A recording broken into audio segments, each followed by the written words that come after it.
Hi guys, welcome back to the channel. So in today's video I'm going to talk about comments made by Nigel Farage about the provision of school transport for children in Kent Council.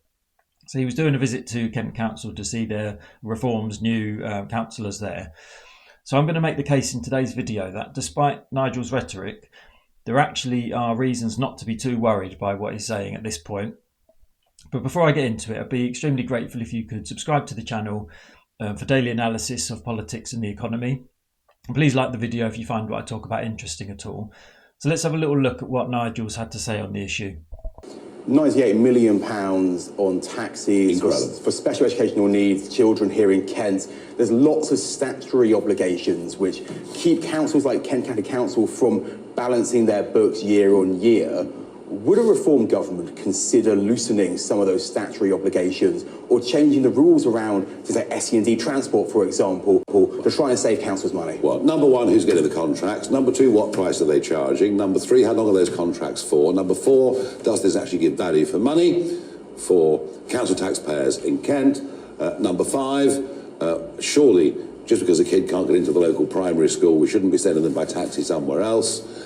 Surely that becomes back to the issue of parental responsibility. And I could go on. There are lots of things that need to be looked at here. These are ridiculous sums of money.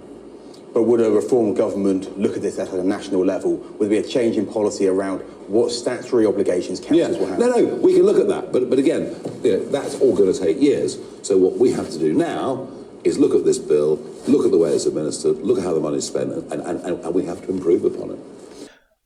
Okay, so what do we make about all this then? Well, I think the first thing to say is that there's legislation outlining what local councils must provide to their citizens around education transport. So the Education Act 1996 places a duty on local authorities to provide free school transport to eligible children. And that includes children who live more than 2 to 3 miles away from their school, who have special educational needs, or in certain circumstances, those who get free school meals. So because of these legal obligations, I think the best the reform councillors in Kent are going to be able to do is just tinker around the edges of this issue. You know, he touched on it there. They're going to be doing stuff like making 2 children in the same village share a taxi, that sort of thing.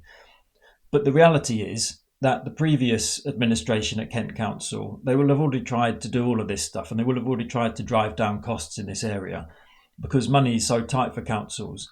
So there's not going to be any low-hanging fruit for reform to pick here. The council are already going to be making kids share taxis, stuff like that. Plus in Kent, it's a large authority. You're going to have the usual issues that impact any large authority. So there's going to be large distances between towns and villages. There's going to be not enough school places in some areas and then too many in other areas. And then it also has high levels of poverty in certain areas as well. So no, my theory is that this isn't an actual serious policy proposal from Farage.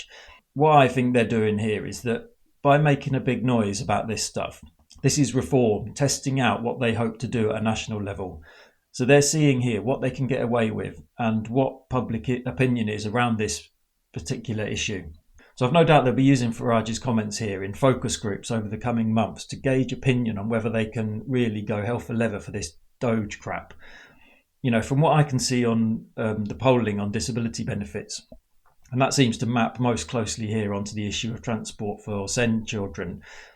People in this country, they're fairly evenly divided when it comes to whether we're spending too much on disability benefits.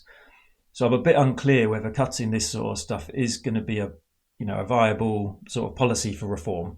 And then other than that, it's just the usual old crap, isn't it, from reform? Themes about personal responsibility and then dog whistles about feckless parents having too many kids, without any acknowledgement of the strain that most parents are already under. So I think politically for reform, there's a dual purpose here to what Farage is saying. So firstly, it's red meat for their base, and then secondly, it's a test bed for what they're hoping to get away with nationally.